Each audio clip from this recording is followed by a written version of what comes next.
Hello, hello, hello, my safety friends. Today we are talking about training your employees who don't necessarily speak the same language as you. So, I do have some advice on this. I have done it in the past, and we are going to make sure that you're meeting the regulations and that your non-English speaking employees actually understand the training. But before we get into it, my name is Bryce Sargent. I am a CSP and a 27 plus year safety professional. I am the creator and I am the CEO of the Safety Geek and the creator of Safety Management Academy. You can check it out right here. Right there, there's a link. And I have been spending the last decade training and coaching workplace safety managers just like you how to do your job effectively and efficiently and helping you build that management support and that employee engagement. So I challenged myself this month or I guess last week to go live in the socials every single day. I did kind of break that rule and say, okay, we're just going to do it weekdays because weekends are like crazy house for me. So this is day 6. So yay. And if you have any questions or any topics that you want me to talk about on these live sessions, then make sure that you pop me an email to bry@thesafetygeek.com and put in the subject line AMA. That kind of lets us know that that's what this is about. And I now have a system of compiling all of the topics, and then I could just choose one every time right before I go live, which is really great. So I've been doing this for so long that, or another option is that you can just pop them in the comments below. We do get notifications of that as well and throw that into our process. But I've been doing this for so long now, and I've been coaching people for so long on managing safety, that a lot of times these questions come in. I don't even really have that much prep to do because I have lots of thoughts and lots of opinions. So anyway, make sure that you're sharing your topics that you want me to discuss. Before we get into today's topic, I do want to shout out to Patrick, our newest student in Safety Management Academy. So welcome, Patrick. Welcome. I cannot wait to learn more about you. When you join Safety Management Academy, one of the very first things you need to do is fill out a form that says, please tell me about yourself. So it's really cool when I get those in and I learn about where they're coming from and their past experiences and where they're really strong and where they feel that they have gaps. So that way I know how I can best help them. So welcome, Patrick. I'm so excited to have you as part of our Safety Scholar community, and I cannot wait to see you at the next live Q&A, which is actually tomorrow. Yay! So if you are not part of Safety Management Academy yet, you can join. Just go to that link right there, and you can even join our live Q&A session tomorrow, right? Tomorrow's June 18th. So that would be great. And our next one, I believe, is like in 2 weeks or something like that. So July 2nd is the next one after that. So anyway, hairs in the eye. Let's talk about non-English speakers and training them. And if you have any questions, make sure, or comments, pop them in the chat. Let me know where you're watching from. I do see that there's a handful of people on here. If you are on Facebook, I think you have to register so that way I could see your name, but I would love to see your comments and love to see where everybody is watching from. If you're watching the replay, still comment because I will still get those and I love to see them. Alrighty, so here's the thing about non-English speakers when you're training them. There's 2 things I want you to consider. One is you have to train them in their native language unless they are fluent in your language, and they have to be really fluent in your language. It can't be like spotty English, right? Like broken English. That's what they call it, broken English. So like I understand some Spanish. I can read a lot more Spanish than I can speak. I do kind of understand when people talk to me, but I can't, like if the rules were the opposite, you couldn't train me in Spanish because I don't understand it that well enough. So number one, they do have to be trained in a language that they are fluent in, preferably their native language. Number 2, remember that measuring understanding of training is best done through observations and assessments, and having that system in place where you're documenting the understanding of training. We don't want training to just be that you train these people, any people, your employees, English, non-English, whatever, that you train them, you give them a quiz, which I cannot stand quizzes when it comes to training. And ask me that question and we'll talk about that one day. And then that's it. And that's your check mark, right? That doesn't work because when the stuff hits the fan and you're having to sit in a deposition or a lawsuit or face compliance officers, they're going to be like, okay, how did you measure understanding of that training? And how effective was that measurement? And just saying that you have a quiz or a signed acknowledgement statement, that's really not going to cover your butt well enough. Okay. So what you really need is to have documentation and have a system in place where you're doing regular coaching, observing, and assessments. And if you need help creating those systems, that's what Safety Management Academy is all about. So know that you do have to measure understanding. So one of the second part of your question, and I cannot remember who said this in, I can actually look. So let me see. Who did I get this question from? Because it's a really, really good question. And I know I did a podcast on this one time too. This came from Corey. So Corey, the second part of your question was like, you were kind of nervous about whether or not they understood the training and was the training good enough. How you would know if your trainer was good enough and if they understood the training is having those observations and coaching and assessments in place, because observations and assessments are going to show you gaps. And when you identify a gap, you never blame the employee first. You always go backwards and you look at the implementation and the training. Like, was there something wrong with that? And how can we improve that? So I wouldn't worry too much if you have those systems in place. I wouldn't worry too much about gauging whether or not the training is good enough. Now, when it comes to teaching non-English speaking employees, as it comes to training anybody, I don't believe that safety should be the trainer. Safety should be the person that is creating the training materials and coaching the coaches to be really good trainers. That could be your frontline supervisors. It could be a designated employee, or a combination of the two. You actually want your supervisors involved in the training, because when you think about the line of power within your organization, employees are going to listen to whoever they report to, and they don't report to you. So when you're telling them to do something, that you're putting that employee in a really bad position of, do I listen to the safety guy or do I listen to my boss?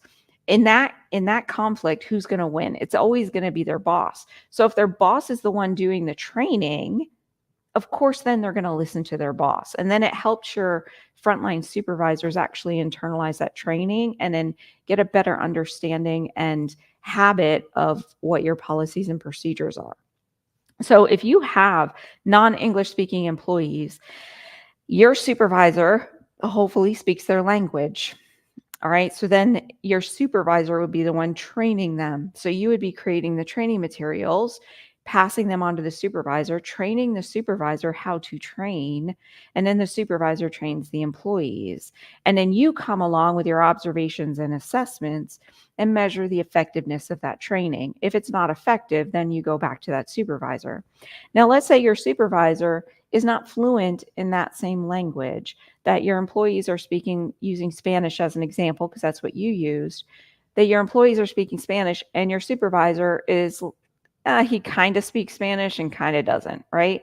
So in that case, then you grab a translator, and there should be somebody. You ask employees, find an employee that is fluent in both English and Spanish, or whatever language that it happens to be. And if you cannot find that employee, then you're going to have to start relying on translated materials that people read or watch. And this is where it gets really tricky, because just because somebody speaks another language does not mean that they read in that other language. Think about, in the United States, how many illiterate people we have. There are lots of them. I know, me personally, I've worked with at least 20 or 30 different people that did not know how to read. So and that's over the span of my career. So if I have seen that exposure, especially if you're working in an industry that is lower paying, you'll see that a lot. So don't assume that just because somebody speaks Spanish that they can read in Spanish. So then what you have to do is then get a translator who will translate your training materials, or you can purchase your training materials already translated and then turn that into an audio or a video training.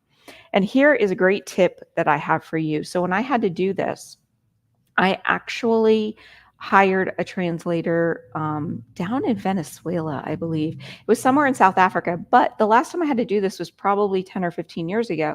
And now with the tools and the AI and everything that we have, it's a lot more easily accessible. So I used to pay like 2 or 3 cents a word.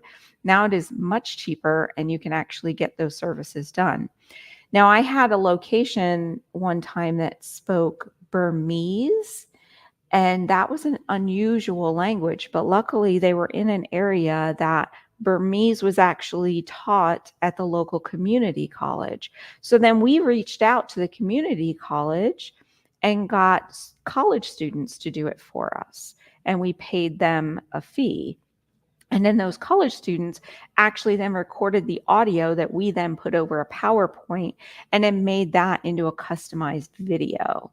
So you can record audio on PowerPoint, just put it and just hit play, especially if you know how to manipulate it where it's like auto play, and after so much time you auto change the slides and all of that. You can have a PowerPoint that plays just like a video. It's really cool.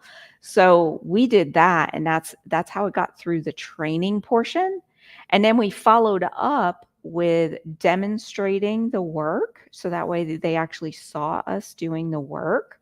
And then we paired them with another individual who spoke their language, who was already working at the facility. So they had a mentor who spoke their language. And then we did observations and coaching to make sure that they understood the training. And honestly, it's probably the best outcome that we had.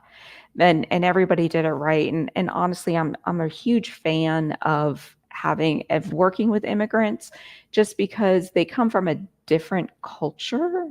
And a lot of the immigrants that I have worked with, even if they don't speak English really well, they have a very hardworking culture. I remember these 2 ladies I worked with, they were probably the hardest because they were not Korean. It was, I don't know, it was some West Asian or East Asian country, and we could not find a translator. And it was very, very difficult to get them trained, but we didn't want to not hire them. They were amazing workers. So I kept a really good eye on them for their training period and made sure that I physically showed them. Now, if OSHA came in and said, show me that you train them in their language, I would have been in trouble 100%. But I had enough documentation showing that we stressed training with them, that we observed them, that we demonstrated with them, that we paired them with someone who kind of spoke their language, that we had a nurse service that actually they could call that had translators. We did not have it. So that was very, very helpful. So let me show this. This is Sebastian with Belt Course. So welcome. Thank you, Sebastian, for popping on.